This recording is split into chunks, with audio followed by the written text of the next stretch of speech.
Good afternoon, Todd. Thank you very much for speaking with us. It's my pleasure. Now, you did the keynote speech this morning, but perhaps if for this interview you could give us a quick introduction to Boston Scientific. So Boston Scientific is a U.S. headquartered medical device supplier. We sell about $7.8 million globally, and of that 7.8, we've got about 75% of that going into Europe and the U.S. and the balance in the emerging markets. We're about 50% focused in the cardiology business. And I would say the most interesting thing about Boston Scientific right now is that we are making major strides towards growing our business by expanding into the emerging markets. And for us, what that means is really a transformation from a US-based multinational to a global company.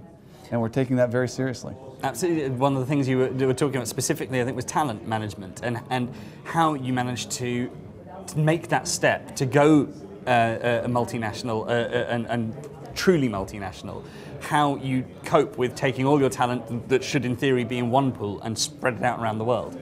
How are you doing that? So I think it starts at the top. I think with your executive leadership team really make a commitment to grow businesses in specific markets. They will do two things. One, they'll rotate talent that have proven themselves within the organization to new markets, to seed new ideas into new markets. And the second thing they'll do is identify local talent that are seasoned, experienced, and can bring a lot of confidence into the new markets. I was going to say, this is not like giving the board members a one-way ticket to the deepest, darkest parts of Asia. Not at all. And in fact, we're pulling both those levers. We're making moves in those areas. And I think what happens is when it starts at the top and you pick the right people, very quickly the people underneath them learn quickly from those leadership styles. Obviously, this is I'd say a project. It's not a project. It's a long-term goal. But how far through it are you, would you say? I'd say we're probably in the first quarter to first third of our transformation, and we are dealing with some market softness in certain market segments. We're taking advantage of that opportunity to really challenge how we do business. We are making some major investments in process improvements around the innovation space, and I think we're looking to kind of bring all that together and really set the stage for an exciting next couple of years. So what are the biggest differences then you're finding in really the way business is conducted in those areas to the sort of emerged markets that you've been in till now? So probably one of the biggest differences is we are teaching the organization to think globally. And one of the ways you do that is to align the way you incent and report on people's performance.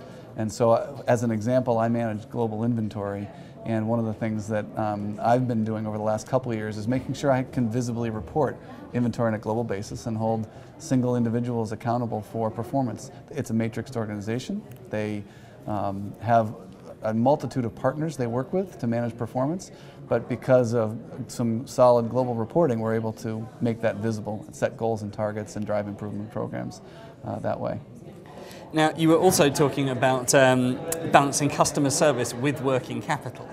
I'd be interested to know, first of all, exactly what you mean by that, and also, particularly in healthcare, where there seems to be a lot of cost pressure constraints, how that's possible. Absolutely. I think it's an interesting evolution. If you look back 15 years in the medical device space, particularly in some of the high-end areas like cardiovascular and spine and ortho, there was less focus on cost.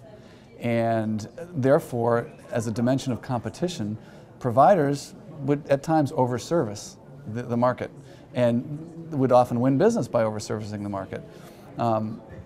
When cost pressures increased over the last 5 years or so, many of us in the industry and many suppliers stood back and thought about what we were spending to service our customers at a certain rate, went back and asked the customers and tried to understand whether that was being valued appropriately, and at the end of the day, we found an opportunity to optimize the investment we were making in inventory in various locations with the service we could deliver. And we found that there was some significant opportunity to bring down and kind of right-size our working capital investment and still not materially impact how well we were servicing the customer from their perspective. So what are some of the biggest changes you've made then? One assumes that part of that is getting involved in the whole standards debate. Standards plays a role in that, but predominantly because you need information in order to optimize your working capital and make sure you're servicing your customers. If you have fragmented product coding schemes and fragmented means of collecting data, then it's actually quite cumbersome to collect the data and accurately deploy that inventory. So one of the benefits of product standardization is more efficiently being able to gather the information to make good business decisions. Oftentimes, when you're driving an improvement initiative, if it's just not cost effective to gain the information, sometimes you don't pursue it. The ROI is not there. If the infrastructure is in place, the data standards are in place, and you can more readily get the right information, then it becomes a no-brainer, and that's what you do because it's the right business decision. On that rather interesting note, thank you very much for speaking with us. It's been really, really interesting both to hear from you earlier and right now.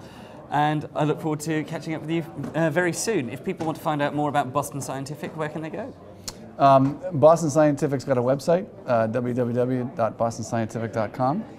And, simple enough. Yep, it's on the web. Fantastic. Thank you very much. Thank you.